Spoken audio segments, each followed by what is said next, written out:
Қайырлы күн достар, қалдарыңыз қалай? Бүгін байқағандарыңыздай видео басқаша форматта басталып тұр. Арасында осылай кішкене ерекшеленіп, өзімді де түсірейін деп шештім. Ал сіздерден тек қана қолдау күтемін. Менің арнама тіркеліп, лайк басып, пікір жазуларыңызды сұраймын. Ал бүгінгі дайындайтын тағамымыз тай еті, мясо по-тайски. Бұл тағам жалпы мен жиі дайындайтын тағамдардың бірі. Себебі мен жолдасымның сүйікті тағамдарының бірі. Интернетте сан мыңдаған түрлері бар, бірақ мен өзімнің сенімді рецептімен ғана сіздермен бөлісемін. Етті жуып аласыздар, содан кейін жұқа жіңішке ұзын етіп тураймыз.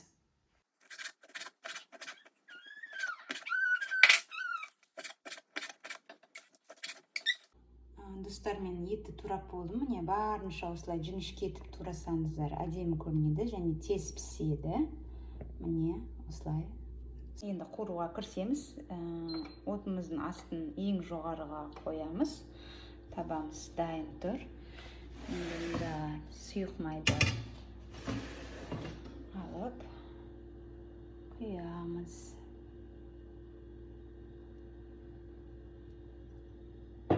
Шамамен осындай май құясыздар.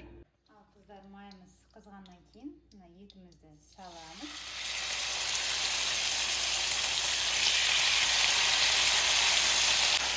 Еттің мүмкіндігінше май көздерін алуға тырысыңыздар. Қара кесек ет болса, тіпті керемет болады. Енді жақсылап қуырамыз бұны. Сізге бір қасық тұз сала тұрамын мен. Кейін дәмін көріп, қажетінше салатын болады.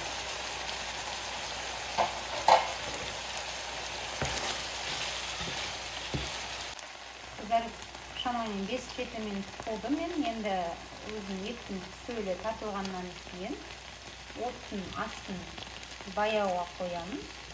Енді ең жоғарғысы 9, енді 2-ге қойып, табамыздың қақпағын жауып, шамамен жарты сағат пісіреміз етті. Ет сонда жұп-жұмсақ болып піседі, әп-әдемі болып. Пияз бен сарымсақ туралды. Енді қызанақ пен болгар бұрышын дайындаймыз. Қыздар, егер сіздерде қызанақ пен болгар бұрышы балғын болса, оларды қалауынша турайсыздар. Ал менде алдым сіздерге видеоға түсіріп көрсеткенмін.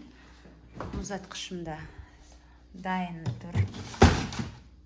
Бір пакетін ала қоямын. Осылай туралған дайын болып тұр. Осыны аламын. Ал қызанақтан, ой, бисмилля. Қызанақтан да мұнда түрлері көбіне сақталған. Енді мен мұндардың біреуін аламын. Видеоны көрмеген болсаңыздар, қазір астына сілтемемен қалдырып қоямын. Көріп шықсаңыздар болады. Достар, етіміз әлі пісіп жатыр. Енді сонымен қатар тай етінің қасына мен күріштен гарнир жасайын деп шештім. Күріштің де дұрыс пісу жолымен бөлісейін дедім сіздермен. Осындай түбі жабыспайтын ыдыс алу керек ол үшін. Содан мына күрішті мен қазір 2 пиала күріш мұнда қайта-қайта жуып алдым, тазалап. Енді мұнда су құямыз. Су шамамен мына күріштің бетінен 1 сантиметр асып тұру керек.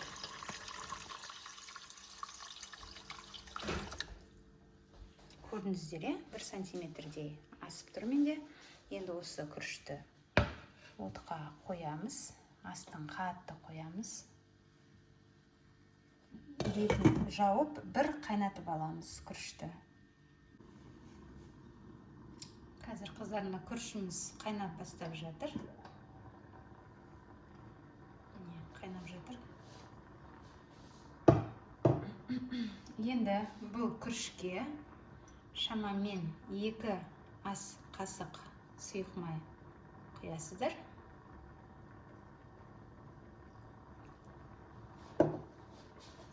Содан кейін 1,5-2 шай қасық Тұз қосамыз. 1,5 қоссақ та жарайды.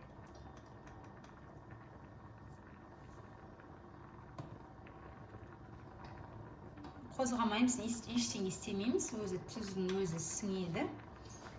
Енді қақпағын жауып, бетін ауа кірмейтіндей етіп жабамыз.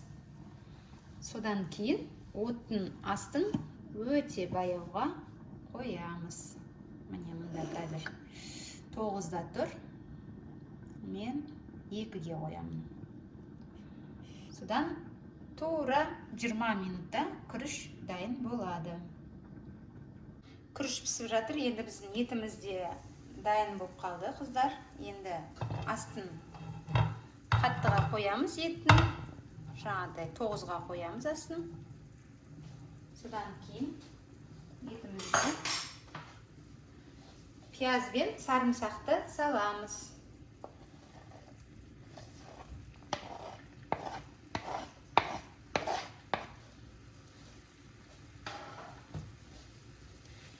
Енді пияз қызарғанша жақсылап қуырып алуымыз керек.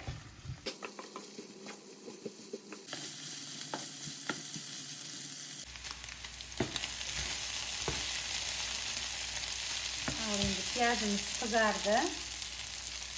Енді қызанақты қосамыз. Қызанақ жаңа сізге айтқанымда менде қатырылған түрі, мұзаттықтан шығарылған. Балғын түрін қоссаңыздар да болады. Айналдырып, өзі қазір ериді. Әдемі болып ыстыққа.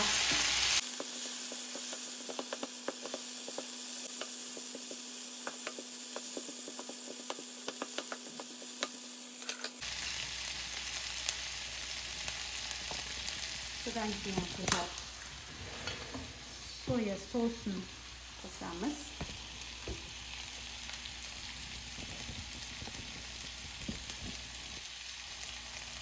Соя соусын шамамен 3 ас қасық қосамыз. 1, 2, 3.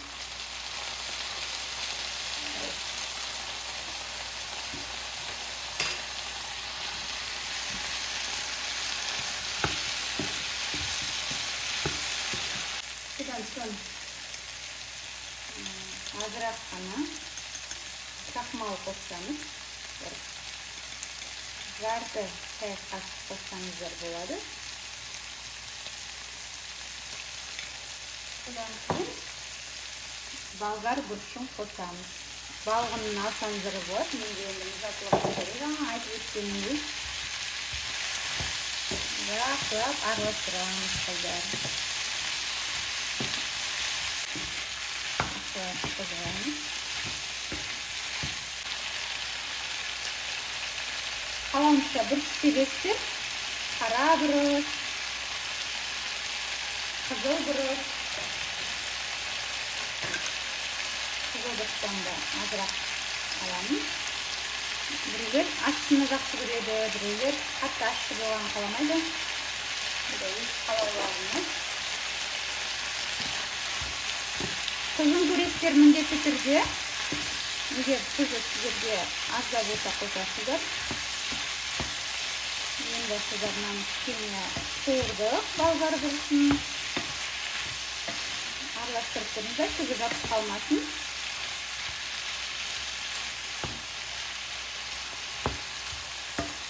Енді ас бөлмедегі әдемі иісті айтып жеткізе алмаймын сендерге қыздар. Өте керемет бір иіс шығып тұр. Болгар бұрышын шамамен 5 минутта қуырамыз. Содан кейін тағамымызға үстіне шамамен 100 мл су құямыз. Су құйғаннан кейін тұзын көреміз қыздар. Шым тұз қосам мен, себебі соя соусын өзі тұзды. Ал енді қыздар бетін жауып 10 минут бұқтырамыз. Баштырамыз тамағымызды. Астын жаңағыдай жайге қоямын. Мен екіге қойдым.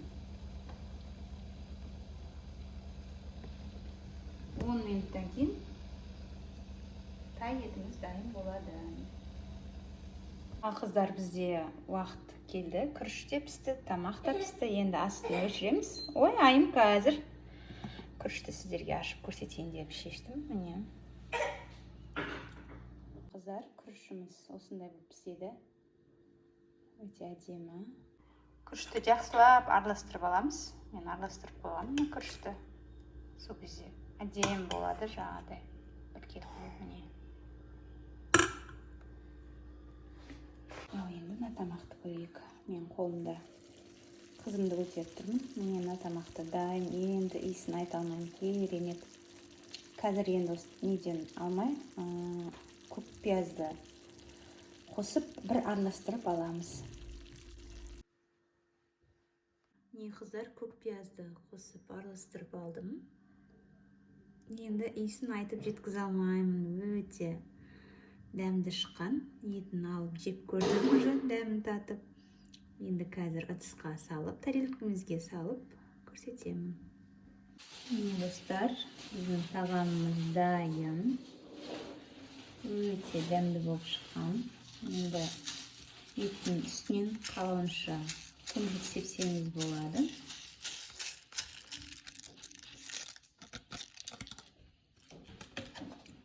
Міндетті түрде дайындап көруге кеңес беремін. Ас болсын,